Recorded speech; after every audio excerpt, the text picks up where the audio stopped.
നമസ്കാരം. പതിരും കതിരും.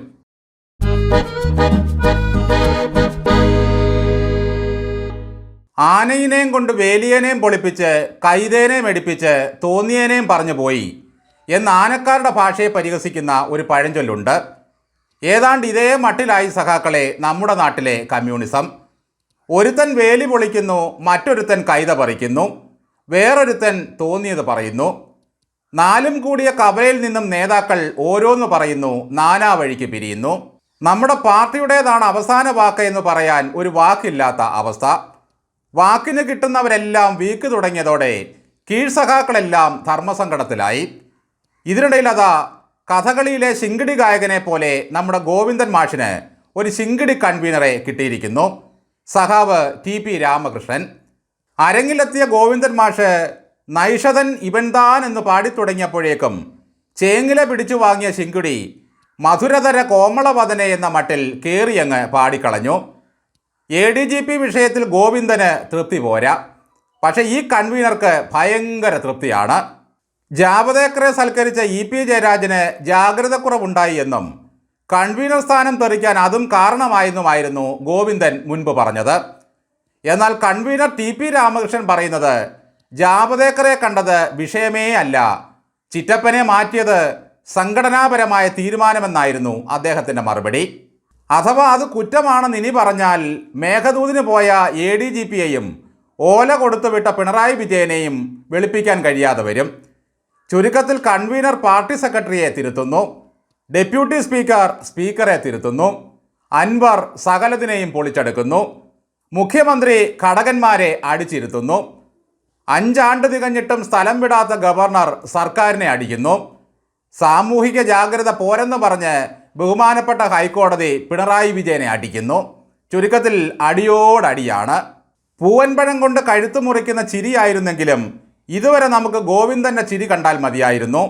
ഇപ്പോൾ സ്വന്തമായി കണ്ടെത്തിയ ചില രസങ്ങൾ കൂടി ചേർത്ത് LDF കൺവീനറും നമ്മെ ചിരിപ്പിക്കുകയായി. അദ്ദേഹം പ്രസ് മീറ്റ് തുടങ്ങിയ സമയം മുതൽ ചിരിയായിരുന്നു. ഒരു ചോദ്യത്തിൽ നിന്നും ഞാൻ ഒഴിഞ്ഞു മാറില്ല എന്നും വലയ്ക്കുന്ന ചോദ്യങ്ങൾ ചോദിക്കരുതെന്നുമായിരുന്നു മുന്നറിയിപ്പ്. സ്പീക്കർ പറഞ്ഞ അഭിപ്രായത്തോട് അങ്ങ് യോജിക്കുന്നുണ്ടോ എന്ന് ചോദിച്ചാൽ കൺവീനർ പറയും, സ്പീക്കറുടേത് CPMൻ്റെ അഭിപ്രായമല്ല, ആ പദവി ഭരണഘടനാപരമാണ്, ഈ സ്പീക്കർക്ക് പാർട്ടിയുമായി യാതൊരു ബന്ധവുമില്ലത്രേ. പിന്നെ എന്തിനാണ് കൺവീനർ സഖാവേ മിത്ത് വിവാദമുണ്ടായപ്പോൾ ഷംസീറിനെ തൊട്ടാൽ തൊടുന്ന യുവമോർച്ചക്കാരൻ മോർച്ചറിയിലാകുമെന്ന് P ജയരാജൻ പറഞ്ഞത്? സ്പീക്കറുടെ സംരക്ഷണ ചുമതല ജയരാജനെ ആരാണ് ഏൽപ്പിച്ചിട്ടുള്ളത്? ഇനി അൻവറിനെ പറ്റി ചോദിച്ചാലോ, PV അൻവർ അല്ല LDF പാർട്ടിയുടെ നയരൂപീകരണം നടത്തുന്നത്, അദ്ദേഹമല്ല എന്ന് ആര് പറഞ്ഞു കൺവീനറെ? ഇത്രയും കാലം പാർട്ടിയുടെ മാധ്യമ നയമൊക്കെ തീരുമാനിച്ചതും നടപ്പിലാക്കിയതും ഗോവിന്ദൻ മാഷും അൻവറും കൂടിയായിരുന്നു. അതിനെല്ലാം മുഖ്യൻ്റെ അനുഗ്രഹാശിസുകൾ ഉണ്ടായിരുന്നു. കാതുകളില്ലാത്ത കുറ്റമല്ല കേൾക്കേണ്ടതെന്തെന്ന് അറിഞ്ഞുകൂടാ എന്ന മട്ടിൽ പൊട്ടൻ കളിക്കുകയാണ് ഈ പാർട്ടി. പുറത്തെ ശബ്ദങ്ങളൊന്നും ഈ പാർട്ടി കേൾക്കുന്നതേയില്ല. അൻവറിൻ്റെ പരാതിയിൽ P ശശിയുടെ പേരില്ല. ഈ സാങ്കേതികത്വം കാരണമാണ് ശശിക്കെതിരെ നടപടിയെടുക്കാൻ കഴിയാത്തത്. സോളാർ വിവാദ നായികയുടെ കത്തിൽ പേരെഴുതി ചേർത്തതുപോലെ അങ്ങ് എഴുതി ചേർത്താൽ പോരെ. എന്തായാലും ഈ കൺവീനർ EPയേക്കാൾ മിടുക്കനാണ്.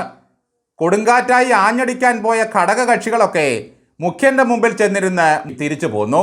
ബിനോയ് വിശ്വത്തിൻ്റെയൊക്കെ വിറയൽ കണ്ടപ്പോൾ തോന്നി ഇന്നെല്ലാത്തിനും അവസാനമാകുമെന്ന്. അരിവാളിൻ്റെ വളവ് ശരിക്കും ഫീൽ ചെയ്യുന്നത് CPI എന്ന പാർട്ടിയുടെ രാഷ്ട്രീയ ശരീരത്തിലാണ്.